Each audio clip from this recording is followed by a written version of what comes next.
Hello NEET aspirant, welcome to DTC biotale the story of NEET biology मध्ये तुमचं स्वागत आहे. आजच्या स्टोरीमध्ये आपण मायक्रोब्स इन ह्यूमन वेलफेअर या चॅप्टर मधला एक टॉपिक डिस्कस करू. टॉपिकचं नाव आहे microbes as a bio control agent.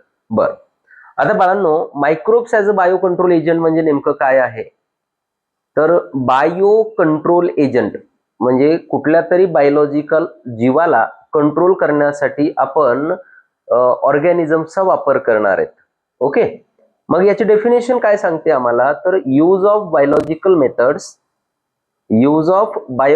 Methods to control plant diseases and pest is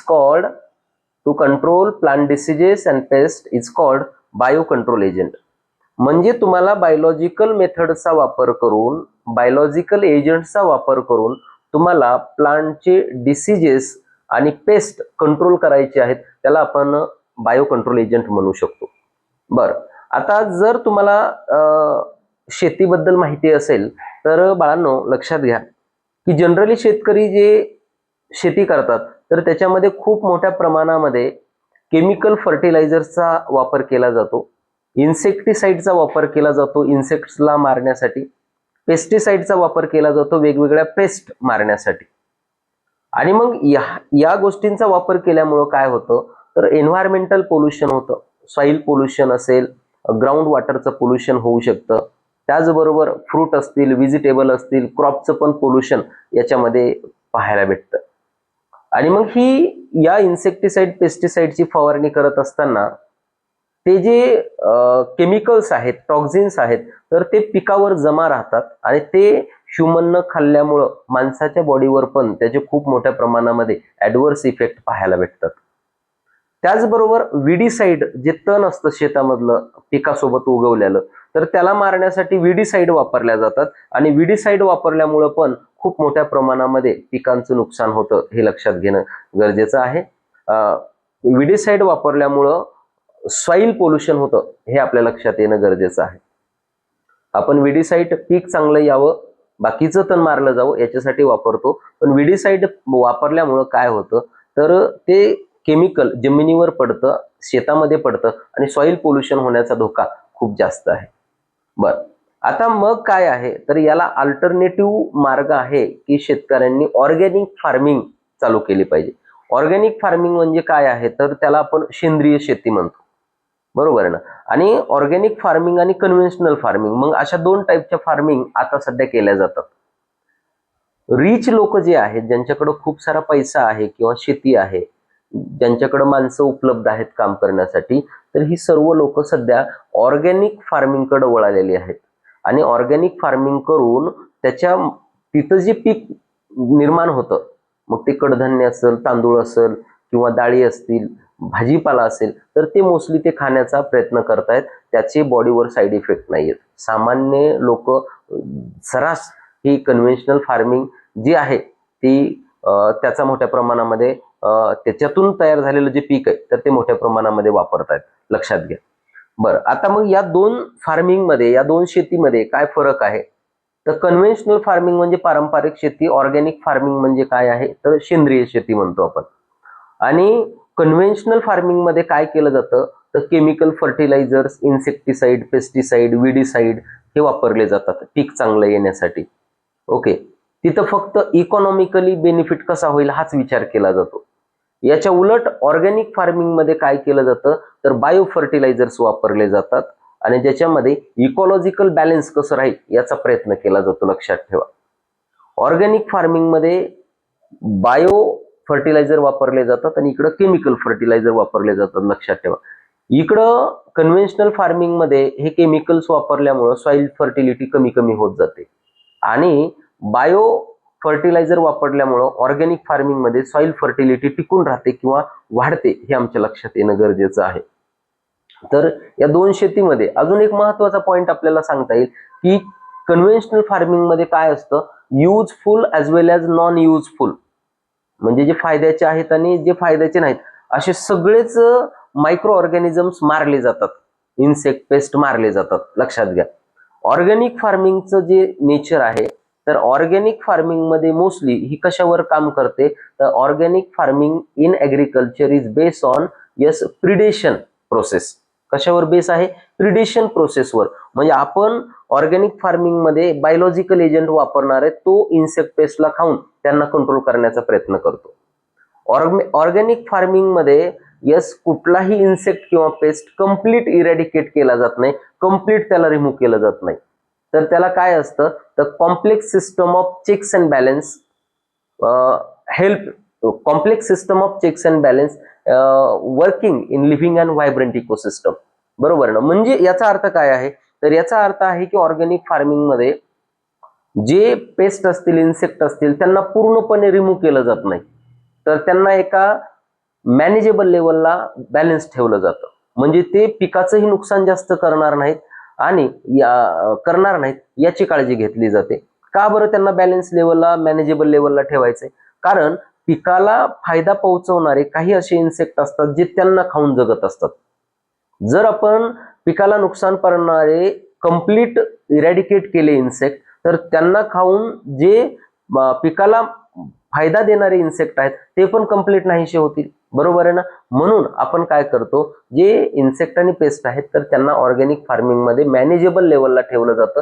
हा खूप महत्वाचा पॉइंट आहे, लक्षात ठेवणं गरजेचं आहे. बरं, आता यानंतर ऑर्गॅनिक फार्मिंगचा की बिलीफ काय आहे, कशामध्ये विश्वास आहे. ऑर्गॅनिक फार्मिंगचं म्हणणं असं आहे की बायोडायव्हर्सिटी फर्दर हेल्थ. जेवढी जैवविविधता, बायोडायव्हर्सिटी जास्त असेल तेवढं पीक जास्त येतं, असं ऑर्गॅनिक फार्मरचं म्हणणं आहे. ऑर्गॅनिक फार्मिंग मध्ये चा की बिलीफ आहे हे आपल्याला लक्षात ठेवणं गरजेचं आहे. तर दोन प्रकारची फार्मिंग आपल्याला कळाली असेल. बरं, त्यानंतर आता वेगवेगळे एजंट आहेत जे आपण बायो कंट्रोल एजंट म्हणून वापरतो. तर लक्षात ठेवायचे एक बीटल्स आहे. 4 एक्झाम्पल मी सांगणार आहे इथं. पहिले एक्झाम्पल्स मी बीटल्स घेणार आहे, ज्याच्या बॉडीवर रेड आणि ब्लॅक मार्किंग असते. Beetles having red and black marking on their body. आणि या बीटल्स मध्ये 2 एक्झाम्पल आहेत. एक आहे लेडीबर्ड कंट्रोल और remove to aphids, and second one आहे dragon flies which control and remove to mosquito. म्हणजे एफिड्स ला कंट्रोल करायला लेडीबर्ड मदत करते आणि मॉस्किटोला रिमूव्ह करायला ड्रॅगन फ्लाईज मदत करते. हे आम्हाला लक्षात ठेवणं गरजेचं आहे. ओके, पहिला बीटल्स. सेकंड वन आहे मायक्रोबियल बायो कंट्रोल एजंट, ज्याचं नाव आहे बीटी. बीटीचा फुल फॉर्म आहे बेसिलस थुरिंजेनेसिस. आणि बेसिलस थुरिंजेनेसिस हा काय आहे, तर हा एक बॅक्टेरिया आहे जो मार्केटमध्ये सॅचेटमध्ये ड्राय पोअरच्या फॉर्म मध्ये भेटतो. म्हणजे एका सॅचेटमध्ये, एका छोट्याशा बॅगमध्ये तो पावडरच्या फॉर्म मध्ये असतो, म्हणू शकतो आपण स्पोअरच्या फॉर्म मध्ये असतो स्पेसिफिक सांगायचं झालं तर. मग शेतकरी शेतात जातो, हे बीटीचे स्पोअरचे सॅचेट घेऊन येतो, पॅकेट घेऊन येतो. आणलेलं जे ड्राय स्पोअर आहेत ते पाण्यामध्ये टाकतो आणि त्याची वुलनरेबल प्लांटवर फवारणी करतो. मग ब्रासिका असेल, मोहरीची झाडं किंवा फ्रूट ट्रीज असतील, यांच्यावर त्याची फवारणी केली जाते. बरं, आता या फवारणी केल्यामुळं काय होतं, हे जे स्पोअर आहेत तर ते त्या झाडांवर पसरले जातात. मग त्या झाडांना खाण्यासाठी, त्या झाडावर खाण्यासाठी जे इन्सेक्ट येतात, तर त्या इन्सेक्टच्या गटमध्ये हे स्पोअर जातात. गटमध्ये गेल्यानंतर तिथं हे स्पोअर टॉक्सिन रिलीज करतात आणि तो इन्सेक्ट तिथं मारला जातो. तर हा मोस्टली कुणाला कंट्रोल करतो, तर बटरफ्लाय कॅटरपिलरला कंट्रोल करतो, हे विसरू नका.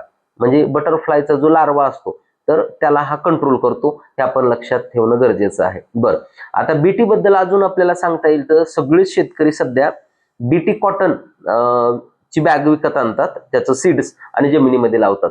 म्हणजे जेनेटिक इंजिनिअरिंग नावाची जी टेक्निक आहे, तर जेनेटिक इंजिनिअरिंगनं या बॅक्टेरिया मधलं बीटी टॉक्सिन जीन आयसोलेट करून घेतलंय, ज्याला क्रायझिन म्हणलं जातं, आणि ते या प्लांटमध्ये इंट्रोड्यूस केलेलं आहे. आणि त्यामुळे त्या प्लांटमध्ये इन्सेक्ट रेजिस्टंट करण्याची क्षमता डेव्हलप झालेली आहे. तर लक्षात ठेवणं गरजेचं आहे. बीटी हे दुसरं एक्झाम्पल आहे. बरं, तिसरं एक्झाम्पल काय आहे सर, तर तिसरं एक्झाम्पल आहे ट्रायकोडर्मा नावाची फंगस. ट्रायकोडर्मा नावाची फंगस ही एक फ्री लिव्हिंग फंगस आहे, जी मोस्ट ऑफ प्लांट पॅथोजन आणि डिसीजेस कंट्रोल करायला वापरली जाते. आणि ही फंगस प्लांटच्या रूट इकोसिस्टम सोबत मोस्टली अटॅच असते. म्हणजे प्लांटच्या रूटला इन्फेक्शन होऊ नये, डिसीज होऊ नये, यस, याची ती काळजी घेत असते. कोणती? ट्रायकोडर्मा नावाची फंगस, म्हणजे त्याच्यामध्ये रेजिस्टंट क्षमता डेव्हलप करते. बरं, आता याच्यानंतर चौथं जे एक्झाम्पल आहे ते आहे बॅक्युलो व्हायरस. आता बॅक्युलो व्हायरस हा पण एक बायो कंट्रोल एजंट आहे. या व्हायरसचा वापर कसा केला जातो? तर हा व्हायरस इन्सेक्ट आणि अदर आर्थ्रोपोडाला कंट्रोल करण्यासाठी मदत करतो. इन्सेक्ट म्हणजे किडे म्हणतो आपण, बरोबर आहे ना? तर इन्सेक्ट आणि अदर आर्थ्रोपोडाला कंट्रोल करण्यासाठी बॅक्युलो व्हायरसचा वापर केला जातो. बॅक्युलो व्हायरसची जी ऍक्शन आहे तर ती पेसिस्पेसिफिक नॅरो स्पेक्ट्रम इन्सेक्टिसाइडल ऍक्शन आहे. पेसिस्पेसिफिक म्हणजे तो पेसिफिक इन्सेक्टलाच मारतो, ज्याला मारायचंय त्यालाच मारतो तो, बाकीच्या इन्सेक्टला किंवा अदर आर्थ्रोपोडाला मारत नाही. त्याचा निगेटिव्ह इम्पॅक्ट बाकीच्यांवर दिसत नाही. मग बर्ड्स असतील, फिशेस असतील, मॅमल्स असतील किंवा अदर इन्सेक्ट असतील, यांना तो मारत नाही. लक्षात ठेवणं गरजेचं आहे.